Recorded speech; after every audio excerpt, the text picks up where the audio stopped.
Assalamualaikum, apa kabarnya teman?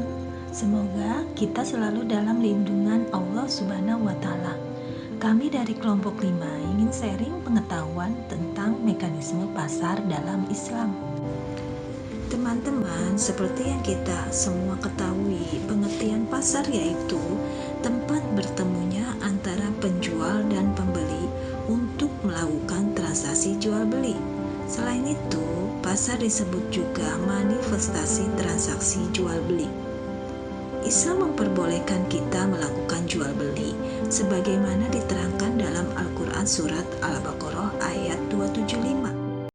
الذين يأكلون الربا لا يقومون إلا كما يقوم الذي يتخبطه الشيطان من المس ذلك بأنهم قالوا إنما البيع مثل الربا وأحل الله البيع وحرم الربا فمن جاءه موعظة من ربه فانتهى فله ما سلف وأمره إلى الله ومن عاد فأولئك أصحاب النار هم فيها خالدون.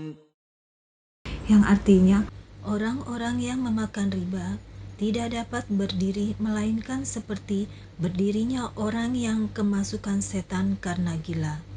Yang demikian itu karena mereka berkata bahwa jual beli sama dengan riba.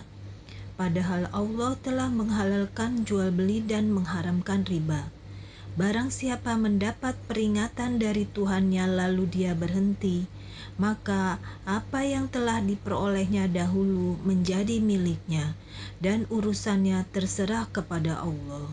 Barang siapa mengulangi, maka mereka itu penghuni neraka, mereka kekal di dalamnya. Dalam konsep Islam, mekanisme pasar, penentuan harganya dilakukan oleh kekuatan pasar, yaitu kekuatan permintaan dan penawaran.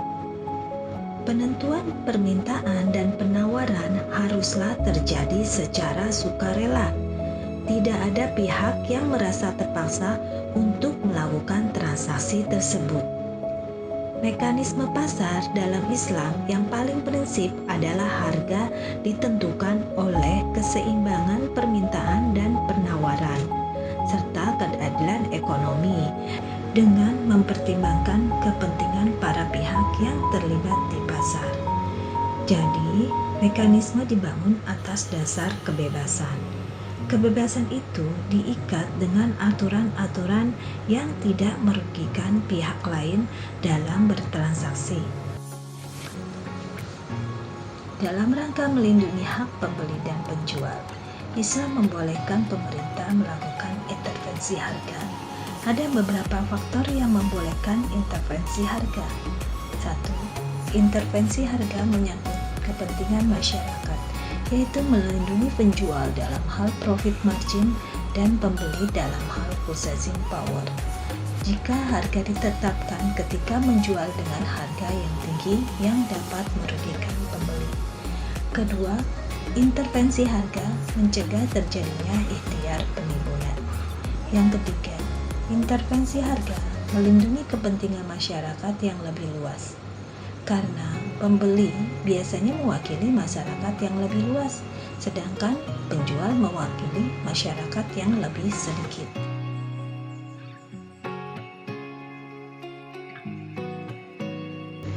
Ridho atau rela. Segala transaksi haruslah atas dasar kerelaan antara masing-masing pihak. Hal ini sesuai dengan Al-Quran surat An-Nisa ayat 29. Persaingan sehat. Mekanisme akan terhambat bekerja jika terjadi penimbunan atau monopoli. Keterbukaan atau transparansi. Transaksi yang dilakukan itu berlaku benar dan dengan keadaan yang sesungguhnya. Kejujuran merupakan pilar yang sangat penting dalam Islam. sebab kejujuran adalah nama lain dari kebenaran itu sendiri. Keadilan, yaitu berlaku seimbang antara hak dan kewajiban masing-masing pihak yang bertransaksi. Islam tidak melarang adanya keuntungan dari harga yang ditetapkan oleh produsen, asalkan harga yang ditetapkan tetap berjalan dalam koridor yang telah digambarkan dalam Al-Quran maupun hadis. Hal-hal yang dilarang dalam mekanisme pasar Islam yaitu talaki rukban dilarang karena pedagang yang menyongsong di pinggir kota mendapat keuntungan dari ketidaktahuan penjual dari kampung akan harga yang berlaku di kota. Mengurangi timbangan dilarang karena barang dijual dengan harga yang sama, tetapi untuk jumlah yang sedikit. Menyembunyikan barang yang cacat, karena penjual mendapatkan harga yang baik untuk kualitas yang buruk. Pengertian najasi yaitu penjual menyuruh orang lain memuji barangnya atau menawar dengan harga tinggi agar orang lain tertarik untuk membeli barang dagangannya tersebut.